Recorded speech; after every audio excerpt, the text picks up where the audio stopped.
ça, ok, donc ils sont fatigués de temps. Il y a peut-être d'autres maintenant indices aussi qu'il faudra considérer. Dernier exemple avec la fatigue, j'aime bien, donc j'en profite. Un modèle beaucoup plus simple et certainement moins barbare, quoique. On demande à des personnes ils ont un feedback visuel et de maintenir une certaine force sous maximale. Donc on leur demandait, toujours au niveau du quadriceps, de maintenir 20% de leur force maximale pendant le plus longtemps possible. Encore une fois, ils ont dit oui, ils sont vraiment sympas. Et ils maintiennent ces 20% de force. Vous voyez qu'à la fin, c'est quand même plus dur. On est moins précis pour ajuster la force sur la ligne cible. Donc ils ont un feedback visuel pour aligner leur force avec ces fameux 20% initiaux.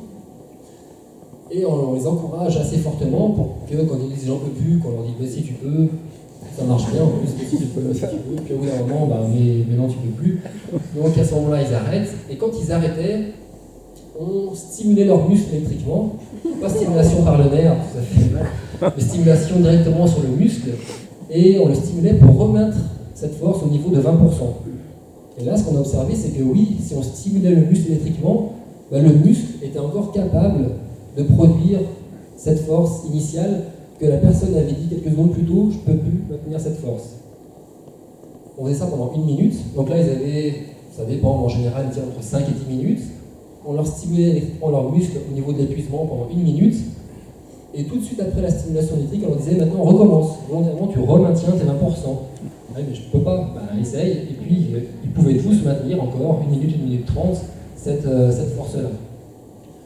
Donc comment est-ce qu'on peut expliquer ça? Quelqu'un qui nous dit, et qu'on voit bien qu'il ne peut plus maintenir cette force, si on stimule le muscle, finalement on peut, c'est bien que la limite dans ce type d'effort, elle n'est pas musculaire, mais elle est bien quelque part plus haut. Donc je ne sais pas si c'est ici ou au niveau spinal, mais il y a clairement quelque chose certainement lié à la motivation, parce que quand vous êtes sur une chaise de laboratoire avec un écran en face de vous, avec 2 ou 3 clampins autour qui vous crient dessus, au bout d'un moment vous êtes motivé, mais bon, vous ne restez pas motivé 3 heures non plus. Donc certainement quelque chose à voir avec la motivation, mais en tout cas quelque chose à voir avec la commande nerveuse qui arrive à ce muscle. Donc là dans ce cas-là, c'est bien le cerveau qui a dit stop, avant que le muscle, limite il en voulait encore, on le stimule électriquement, il continue. Mais tout ça pour vous dire que suivant l'exercice qu'on va considérer, donc typiquement, le 6 sprints de 30 secondes, là, c'est le muscle qui était vraiment chargé de chez chargé, alors que sur ce type de modèle-là, on a peut-être des pertes de force similaires, mais l'origine de la perte de force est vraiment différente. Et puis donc pour finir, quelques relations de la mécanique musculaire. On a parlé tout à l'heure un petit peu de Hill avec un prix Nobel en 1922, production de chaleur dans le muscle. Il s'est aussi beaucoup intéressé à la relation force-vitesse, on vous l'a évoqué tout à l'heure, et a beaucoup travaillé avec les athlètes, donc c'était un des grands monsieur de la meilleure compréhension en tout cas de ce qui peut se passer dans le muscle. Et notamment sa modélisation. Donc le muscle est modélisé par une composante contractile, une composante élastique série et une composante élastique parallèle. Ces différentes composantes correspondant aux différentes structures qu'on peut retrouver dans le muscle. Donc la composante contractile, le processus de génération de force, l'actine-myosine en gros. La composante élastique série, donc il y en a deux parties, mais bon, peu importe. C'est principalement ce qui va se passer au niveau du tendon, et puis ce qui peut expliquer aussi l'élasticité des myofibrilles, donc avec des protéines autres que les protéines contractiles, et une composante élastique parallèle qui va pouvoir expliquer le comportement du muscle lorsque celui-ci n'est pas activé par une stimulation électrique ou un potentiel d'action qui arrive. Pour que ça soit un petit peu plus clair, on va peut-être commencer par parler de la relation force-longueur du muscle, donc qui reflète Donc d'un muscle, on va commencer par le cas où ce muscle n'est pas activé. Donc on imagine, je prends un muscle, on va dire dans une muscle de souris, peu importe. Ce muscle de souris, je le fixe à une extrémité, et à l'autre extrémité, je vais petit à petit lui tirer dessus. Et simplement, je mesure la force, sans activer ce muscle, donc sans le stimuler électriquement. Donc là, c'est simplement, dans le modèle, la composante élastique parallèle qui va être sollicitée. Pourquoi ? Puisqu'on n'a pas activé cette composante contractile, donc nos fibres, nos myofibrilles. Et on va voir une certaine relation qui peut s'expliquer par le fait que le muscle peut être considéré comme un tissu qui n'est pas purement élastique, mais plutôt viscoélastique, donc qui n'obéit pas à la loi de Hooke, contrairement à ce qu'on croyait il y a maintenant quand même pas mal de temps. Donc si vous prenez votre muscle et que vous lui tirez dessus, et si vous enregistrez la force, vous allez obtenir quelque chose qui va ressembler à ça. Au début, vous n'aurez aucune force produite, et après, ce muscle va résister à l'étirement jusqu'à produire une certaine force, et puis jusqu'à déchirement des structures, où là, vous avez bien sûr plus de force qui va être produite. Donc, on prend un muscle, on lui tire dessus, ce muscle va produire de la force sans qu'il y ait interaction des protéines contractiles. Simplement, il résiste à l'étirement qu'on est en train de lui donner. Si on fait ça chez l'homme, exactement la même chose. Donc on fait ça chez l'homme, on ne va pas lui prendre le muscle, mais on va simplement modifier l'angle au niveau de la cheville, par exemple dans ce cas-là, et on va le faire basculer à une vitesse quelconque, de 10 degrés de flexion plantaire à 10 degrés de dorsiflexion. Donc on va faire en gros simplement ce mouvement-là, on va étirer le mollet, on va mesurer à chaque fois la force qui va être produite. Tout ça en passif. C'est un moteur qui va bouger le muscle, la personne ne fait rien du tout. Et on retrouve exactement la même forme de la relation, donc on a bien un moment de force qui est produit au niveau de l'articulation, alors que le muscle n'est pas activé. Si maintenant je rajoute en plus de la stimulation, donc si mon muscle est activé par une stimulation électrique, je reviens dans le cas de mon muscle isolé, je vais le stimuler électriquement, et puis pareil, lui tirer dessus, pour l'étirer petit à petit. On va avoir une relation qui va ressembler à ça. Donc, j'étire mon muscle qui est en train de se contracter, je vais obtenir quelque chose qui a deux pics ou un rebond, si on veut. À quoi est-ce que ça correspond, ça ? On va essayer de... Là. Donc si mon muscle est activé par stimulation électrique, j'active la composante contractile, et donc cette composante contractile, elle va directement répondre en fonction de l'interaction qu'il y a entre actine et myosine. Donc si je reprends mon petit schéma que j'avais avant, ici, donc vous voyez que si là j'ai mon actine et là ma myosine, si mon muscle est très très étiré, j'aurai aucune interaction actine-myosine, donc aucune force qui va être produite. Si je l'étire un petit peu moins, je vais avoir une interaction plus ou moins optimale entre actine et myosine, ce qui explique le déplacement ici sur cette relation, plus ou moins parabolique. Donc ici on se trouve dans ce cas-là, très très grand étirement, aucune force qui va être produite, et dans des cas optimaux, une interaction qui est relativement bonne, avec une longueur de sarcomère qui permet un maximum de ponts actine-myosine de s'attacher. Donc ça correspond bien à cette composante contractile de mon modèle de Hill, mais ce muscle, on l'étire, il y a toujours la composante élastique parallèle qui va répondre et qui correspond à la force qu'on a vue tout à l'heure. Et si on somme la composante contractile et la composante élastique parallèle, on obtient bien la force totale, donc la relation force-longueur du muscle qui a cet aspect avec cette parabole, ce rebond, et derrière, ça correspond à la force passive du muscle. C'est exactement ce qu'on retrouve chez l'homme. Si je vous demande de produire votre force maximale avec un angle bras tendu, bras semi-tendu, etc., on fait ça à plusieurs angles articulaires, on va bien avoir un maximum, en général autour de 90 degrés. Ce qui explique aussi que inconsciemment, quand on a apporté une charge, c'est rare qu'on la porte bras tendu, mais plutôt à 90 degrés, c'est là où on est le plus fort. Et ça, quel que soit le groupe musculaire, membre inférieur ou supérieur, c'est à peu près la même chose. Et c'est aussi ce qui peut expliquer les calmes sur les machines de musculation. Donc ça fait déjà aussi un petit peu de temps, mais pour contrecarrer le fait qu'on soit plus fort aux angles articulaires intermédiaires, vous avez maintenant sur les machines de musculation la poulie qui n'est plus simplement circulaire, mais qui va faire varier le bras de levier en fonction du trajet que vous allez avoir.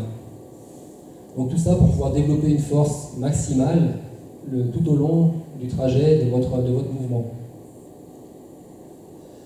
Pour un muscle donné, oui, c'est bien beau de dire on a une relation force-longueur au moment-angle, mais il ne faut pas oublier que, notamment au niveau du quadriceps, vous avez 4 muscles qui croisent l'articulation, et chacun de ces muscles va avoir sa propre relation force-longueur, et ça va bien être la somme des différents muscles qui, à la fin, va vous donner la relation globale, on va dire. Et dans le cas du quadriceps, vous avez 3 muscles monoarticulaires, donc simplement qui sont responsables de l'extension du genou, et vous avez un muscle qui est responsable et de l'extension du genou et de la flexion de la hanche. Et vous voyez que ce muscle-là, donc le rectus femoris, ou le bras antérieur, sa relation force-longueur, donc elle va être vraiment différente suivant l'angle de la hanche. Donc ne pas sous-estimer ou oublier la contribution de ces muscles biarticulaires dans un groupe musculaire donné. Pour cette relation, donc la deuxième relation que je voulais vous présenter, cette relation force-vitesse. Donc comment est-ce qu'on l'obtient?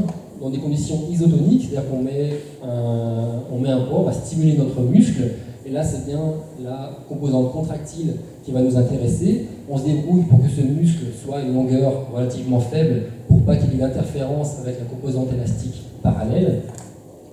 Et on obtient cette relation qui vous a été présentée tout à l'heure, cette hyperbole, avec caractérisée donc par 2 points, cette vitesse de contraction maximale et cette force maximale à l'autre extrémité.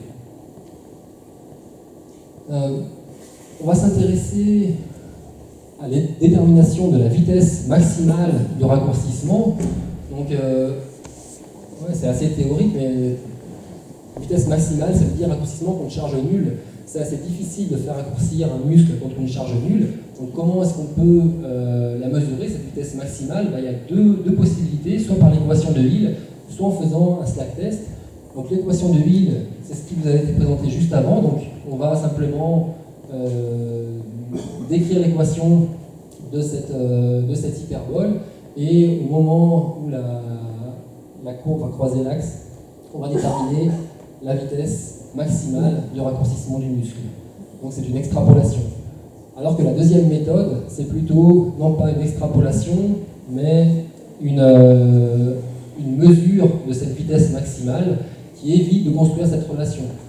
Comment on va faire là? On va prendre une fibre musculaire ou un muscle isolé, et ce muscle, on va le stimuler électriquement, lui envoyer une stimulation tétanique, et on va lui permettre de se raccourcir très très rapidement. Donc en même temps qu'il est en train de produire sa force, on lui permet de se raccourcir en induisant un raccourcissement très très rapide de quelques millimètres.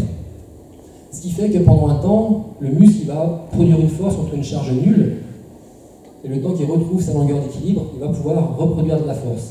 Donc ça fait qu'il y a un petit instant où il n'y a aucune force qui est produite. Et on va mesurer ainsi la force, enfin le délai, donc le temps entre le moment où on induit ce raccourcissement et le moment où le muscle va développer la force.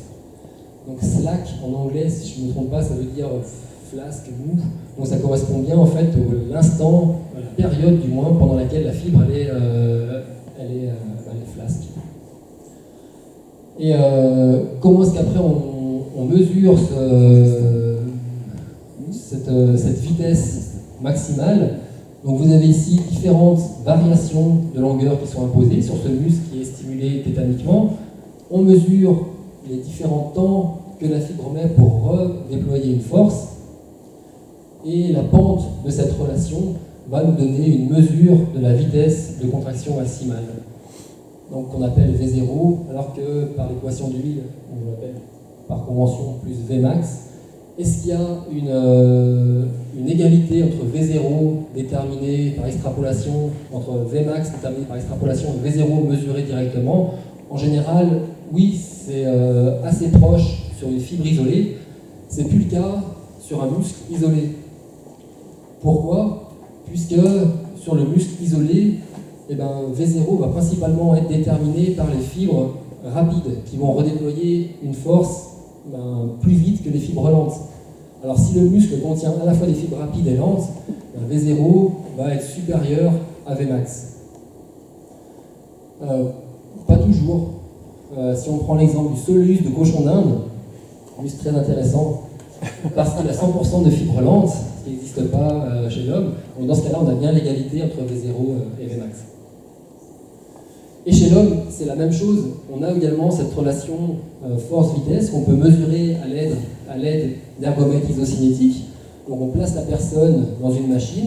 Cette machine, on peut fixer la vitesse angulaire. C'est ça la grande différence aussi, c'est que là, ce n'est pas une vitesse de raccourcissement, mais c'est bien une vitesse angulaire. Et on peut lui dire de produire le plus de force possible avec le moteur qui va à une certaine vitesse. Et on obtient à peu près le même profil de vitesse, que ce soit dans les efforts de type concentrique ou alors de type excentrique. Donc excentrique, où on va produire une force alors que le muscle est en train de s'allonger. Donc on produit une force plus importante encore à la force maximale isométrique.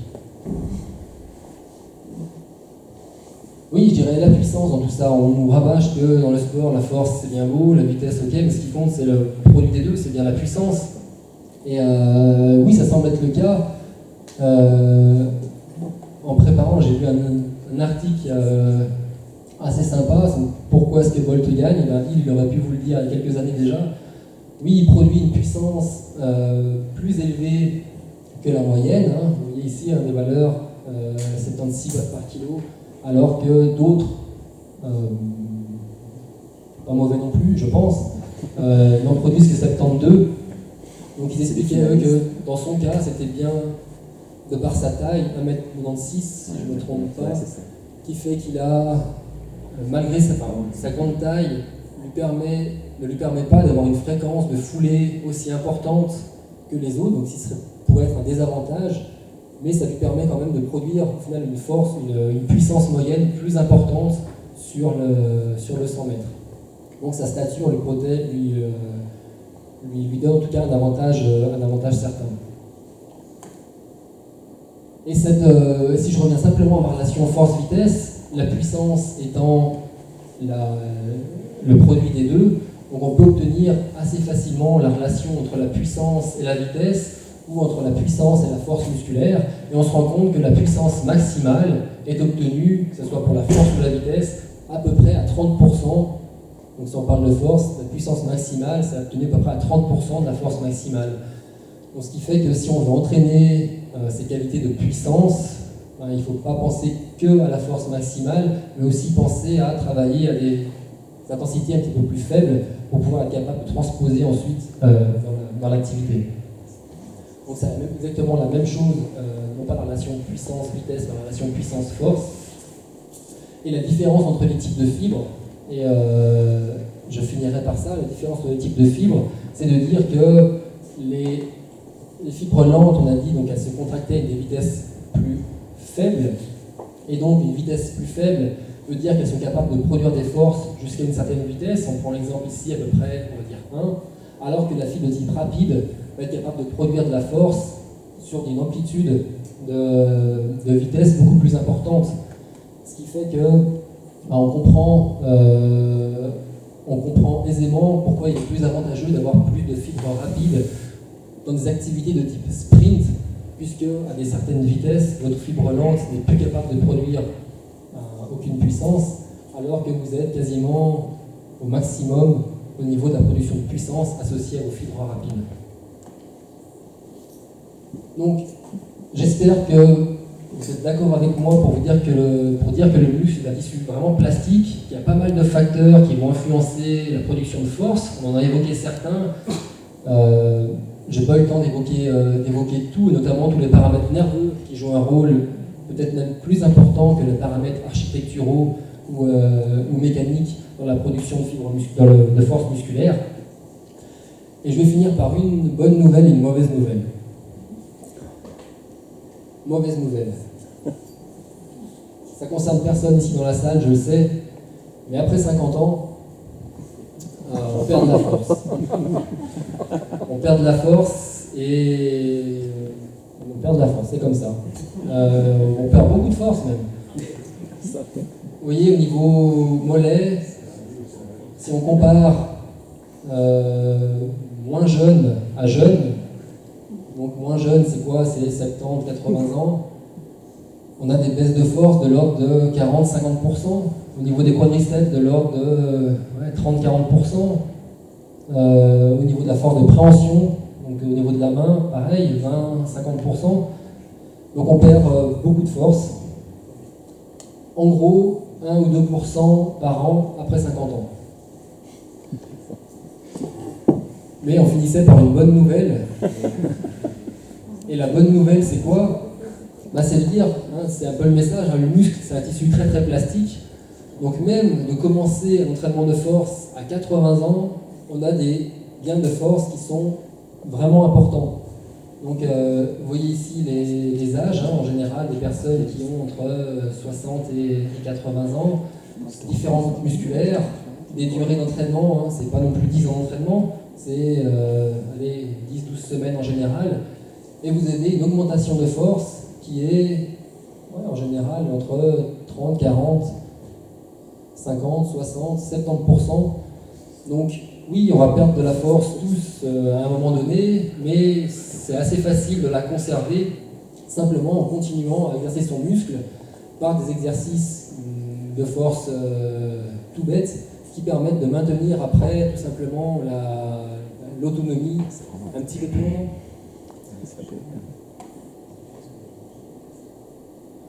Voilà ce que je voulais vous dire sur le muscle, la maison d'Andère. Merci à vous en tout cas.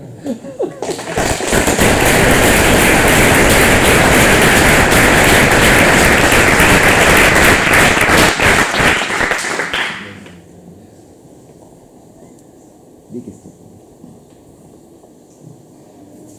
C'est lui qui a le micro. On va faire signer la Quoi? Est-ce qu'il y a des questions? Quel est l'impact de l'échauffement sur le muscle? Donc l'impact, c'est principalement une augmentation de la température musculaire et certaines enzymes fonctionnent mieux à température un peu plus élevée. Donc on peut s'attendre à avoir un meilleur rendement musculaire pour les activités de type aérobie, mais surtout pour les activités de type plutôt force, c'est la prévention des blessures, d'attaquer un mouvement d'haltérophilie sans s'être échauffé avant, donc sans avoir progressivement monté les charges, ça peut être relativement dangereux. Donc là, c'est à la fois au niveau musculaire, articulaire et tendineux. Après, il y a aussi un débat sur le fait d'inclure ou non des étirements dans la phase d'échauffement. Il y a un gros débat dans le domaine sportif. Est-ce qu'il faut s'étirer, est-ce qu'il ne faut pas s'étirer? Il a fallu s'étirer pendant 50 ans. Il y a 20 ans, on nous dit, il y a 15 ans, on nous dit non, il ne faut plus s'étirer, c'est super dangereux. Maintenant, on revient un petit peu dessus. Je dirais que ça va dépendre des objectifs du sport qui va être pratiqué après. Il y a pas mal d'études qui maintenant montrent pour un exercice de sprint, par exemple, si vous vous étirez beaucoup avant votre sprint, vous avez une diminution de la performance. Pourquoi? C'est principalement au niveau, on diminue la raideur musculaire, mais on fait aussi tout un remodelage au niveau du système nerveux central. Et ça a été fait quand les étirements étaient faits en conditions relativement peu écologiques, c'est-à-dire où en gros je m'étire 30 secondes, une minute en statique. Alors que si on réalise des étirements en dynamique, ce qui est aussi possible de faire, donc proche de l'activité, là on n'a plus ces altérations de la performance. Donc je dirais que le message de dire qu'attention, l'étirement c'est dangereux, oui peut-être quand on s'étire 30 secondes, une minute à amplitude maximale en statique, ça peut péjorer la performance, mais si on le fait avec parcimonie, en pensant à l'activité, on a beaucoup moins d'effets néfastes. qu'est-ce que c'est qu'une courbature et est-ce que ça sert à quelque chose? Ouais, si elle est là, ça dit qu'elle sert à quelque chose. On a, pareil, il y a, donc, qu'en anglais ils appellent les DOMS, Delayed Onset Muscle Soreness. Donc c'est quand on fait un exercice qui est souvent avec une composante excentrique. Donc quand vous courez en descente, typiquement, si vous allez courir en descente, pas forcément longtemps, hein, vous courez en descente 3-4 minutes, le lendemain vous dites tiens, j'ai fait quelque chose hier, 2 jours après, définitivement oui, j'avais fait quelque chose il y a 2 jours. Donc c'est certainement lié à une inflammation, donc ça arrive à peu près en même temps que le niveau, que l'augmentation de la créatine kinase dans le muscle, un marqueur inflammatoire, et c'est certainement là pour nous dire quelque part attention, si tu y retournes maintenant, tu risques vraiment de léser tes fibres musculaires. Si je prends le contre-pied, ces courbatures, ces adaptations, elles sont certainement nécessaires pour pouvoir produire des fibres plus fortes et produire, si on peut, de nouvelles fibres musculaires. C'est d'ailleurs le but de l'entraînement de force pour les athlètes qui s'entraînent vraiment, ils s'entraînent, s'ils font 10 fois 10 répétitions, ils doivent faire 10 répétitions, c'est-à-dire qu'ils ne peuvent pas en faire 11, donc c'est vraiment des répétitions maximum pour vraiment induire des dommages au niveau musculaire qui après va pouvoir grossir en diamètre avec des cellules de fibres satellites qui vont venir. Donc tout ça pour dire que ces courbatures, elles sont induites par des exercices traumatisants, mais qu'elles sont certainement, donc certes oui ça fait mal, mais derrière tout le processus nécessaire pour pouvoir augmenter la taille du muscle. Il n'y aura pas d'hypertrophie malheureusement sans douleur. Oui. Et l'écran? Ouais, alors ça on en sait encore moins. Il y a encore un débat, hein. Certains qui pensent que l'origine des crampes c'est central, c'est le système nerveux, c'est des régulations au niveau spinal, une augmentation de l'excitabilité des motoneurones qui se mettra à décharger sans qu'on sache vraiment pourquoi, alors que d'autres pensent que c'est vraiment au niveau des régulations au niveau du muscle en soi. La première hypothèse semble maintenant un peu plus privilégiée, donc ça a une origine certainement au niveau central, peut-être même plus précisément au niveau, ce serait vraiment motoneuronal, donc au niveau spinal, mais on sait encore vraiment peu de choses sur les crampes. On sait maintenant bien comment les induire, notamment avec les stimulations électriques, ça ils arrivent très très bien à les induire, mais ils n'arrivent pas à expliquer pourquoi est-ce que dans certaines personnes elles apparaissent, alors que chez d'autres elles n'apparaissent pas.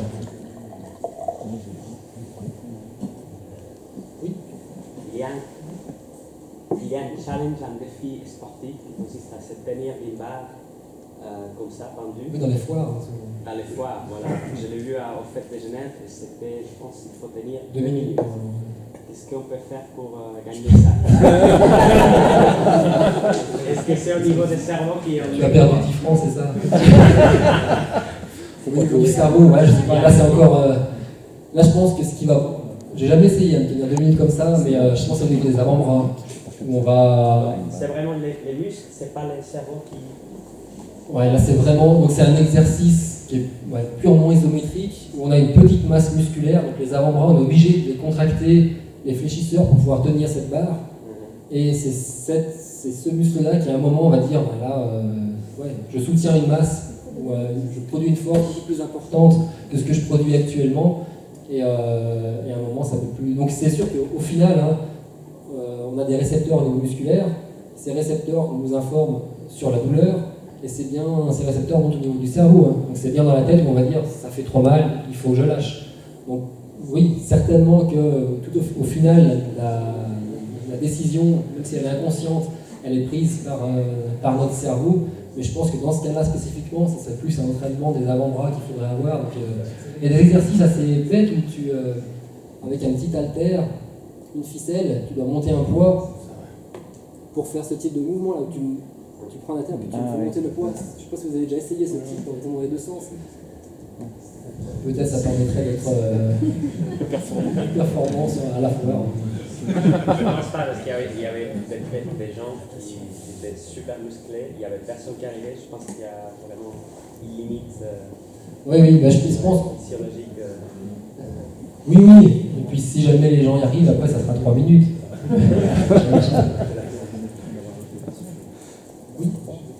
Oui. Et je pense que Oui.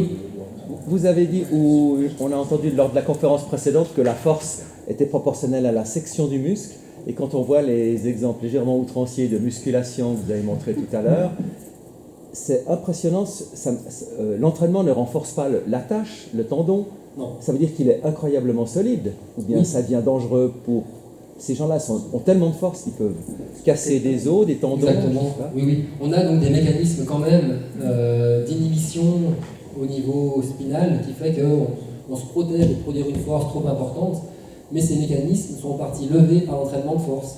Avec l'entraînement de force, on va réduire l'inhibition.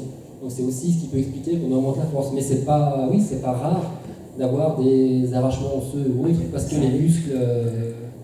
un muscle peut vraiment produire beaucoup de force.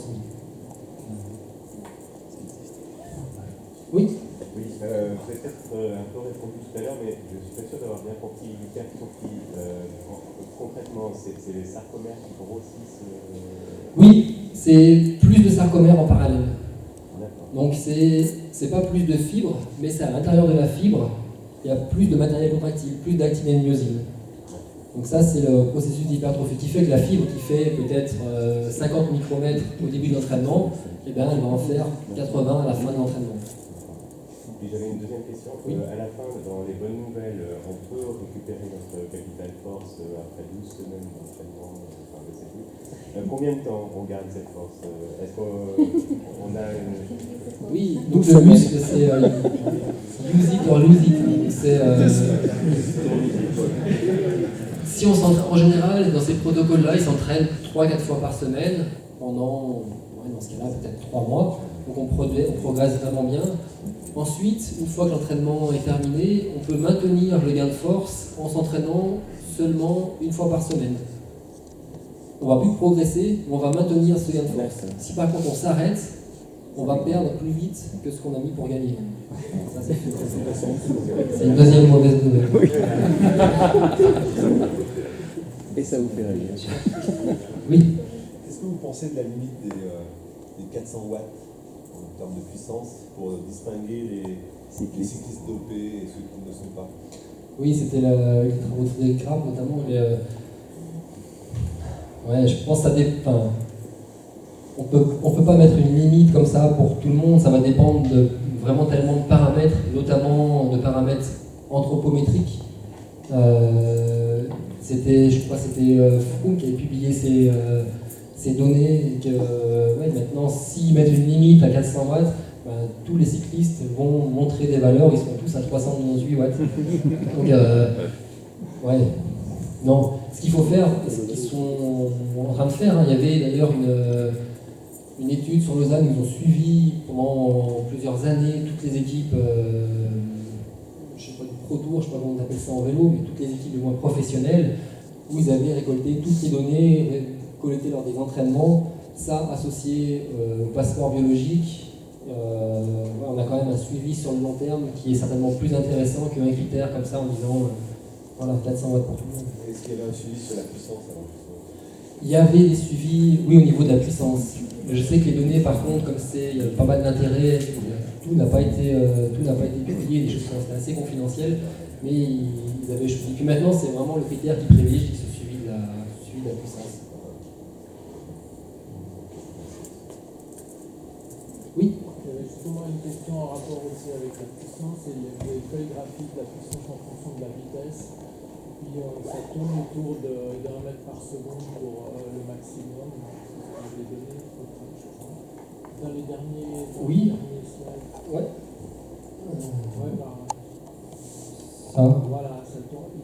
Est-ce qu'il y a une explication physique pour cette valeur numérique de vitesse? Oui, non, ici c'est pas forcément mètres par seconde, c'est simplement des unités pour comparer fibre lente à fibre rapide. La puissance maximale, qu'elle soit rapportée à la force ou à la vitesse maximale aussi, en général c'est ce que j'avais dit à peu près un tiers. Donc on peut mesurer des puissances maximales à un tiers de la vitesse maximale en grossissement ou à un tiers de la force maximale. Donc, et ça aussi, c'est souvent les athlètes qui me disent moi j'ai envie de gagner en puissance, donc force max, mais non, il n'y a pas que ça, il faut aussi après transposer à des vitesses plus importantes.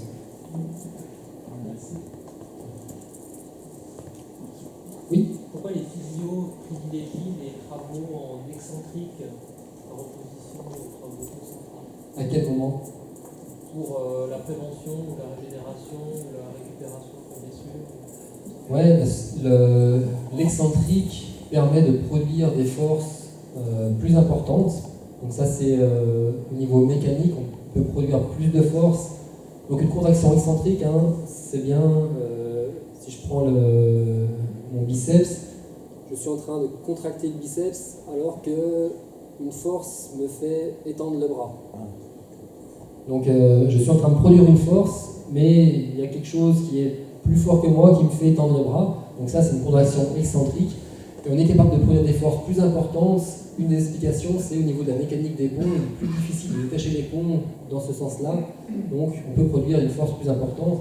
Et je pense que c'est pas mal utilisé, notamment en rééducation, puisque il y a une production de force plus importante, et souvent c'est ce signal, cette production de force qui fait qu'on va reconditionner le muscle. Donc il y a une proportionnalité entre la force utilisée à l'entraînement et la récupération de cette force, mais aussi parce que pour un même niveau de force donné, on a besoin d'une activation moindre, donc d'envoyer une commande moindre au niveau du muscle. Et si le muscle n'a pas été utilisé pendant un certain temps, le remodelage de cette commande nerveuse va prendre un certain temps, et on peut produire des niveaux de force plus importants plus tôt dans la réhabilitation. Attention aussi avec l'excentrique, l'inconvénient, donc là je parle d'excentrique, de contraction maximale vers les zones excentriques, c'est que c'est vraiment le stimulus qui va induire des courbatures, et avec le fameux pic et 48 heures, on s'en souvient en général. Oui. Justement, la question dans ce phénomène-là, c'était le rôle de l'acide lactique. Alors, est-ce qu'il est un révélateur du phénomène ou est-ce qu'il est à l'origine du phénomène? Donc, de la fatigue musculaire? Oui, donc pendant 30 ans, voire même plus, on a dit, quand on fait un exercice quelconque, on a moins de force musculaire, bah oui, c'est parce que acide lactique, proton ou lactate, on ne sait pas trop, mais en tout cas on va dire acide lactique. Et ça avait été montré notamment avec pas mal de travaux sur muscles et sur fibres isolées qui avaient été réalisés à des températures non physiologiques, température de la pièce, donc à 20 degrés. Ils ont refait ces expérimentations, ça fait maintenant un petit moment, 15-20 ans, et ils se sont rendus compte que si on met le muscle à 37 degrés, on n'a quasiment plus d'effet d'influence du proton, donc de ce qui était censé développer, donc cette acidité, sur la production de force musculaire. On a peut-être un petit effet au niveau des cinétiques de production de force, mais très très peu sur la production de force. Donc l'acide lactique, maintenant, clairement, ne peut pas être considéré comme un acteur important de la fatigue musculaire.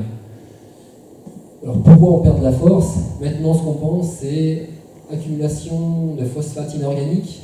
Donc quand on a cette hydrolyse de l'ATP en ADP plus phosphate inorganique, ce phosphate inorganique, une des hypothèses, c'est qu'il viendrait là où le calcium est stocké dans le muscle, qui précipiterait avec le calcium, et ce qui fait qu'il y aurait moins de calcium qui pourrait être mobilisé pour la contraction musculaire. Peut-être deuxième hypothèse, c'est les fameux radicaux libres, ou espèces oxygénées réactives, qui sont produits, donc des fuites d'électrons dans la chaîne de transport des protons au niveau de l'acide oxydatif. Et ça peut aussi expliquer en partie une altération de la force, notamment au niveau des protéines contractiles, une perte de sensibilité des protéines contractiles au calcium. Mais on n'a pas encore l'explication pour dire à un moment, je produis moins de force, quelle est la cause? Certainement, vous imaginez bien, il y a pas mal de choses qui se passent en parallèle.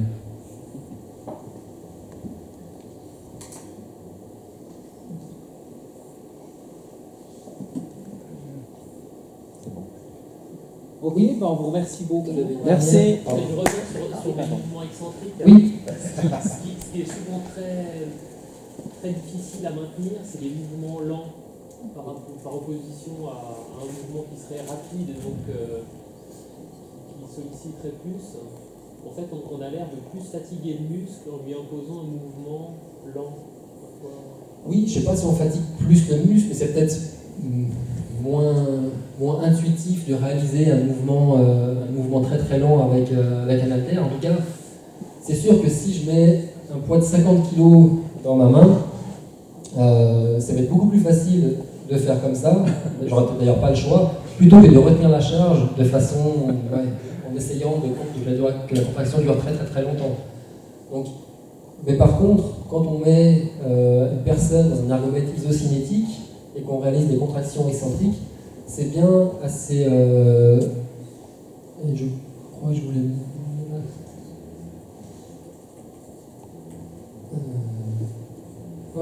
c'est bien quand même aux vitesses, c'est même pas encore évident ici, mais c'est bien aux vitesses les plus importantes, donc ici à gauche, les vitesses les plus à gauche, donc c'est les vitesses les plus importantes excentriques où on va développer quand même le plus de force.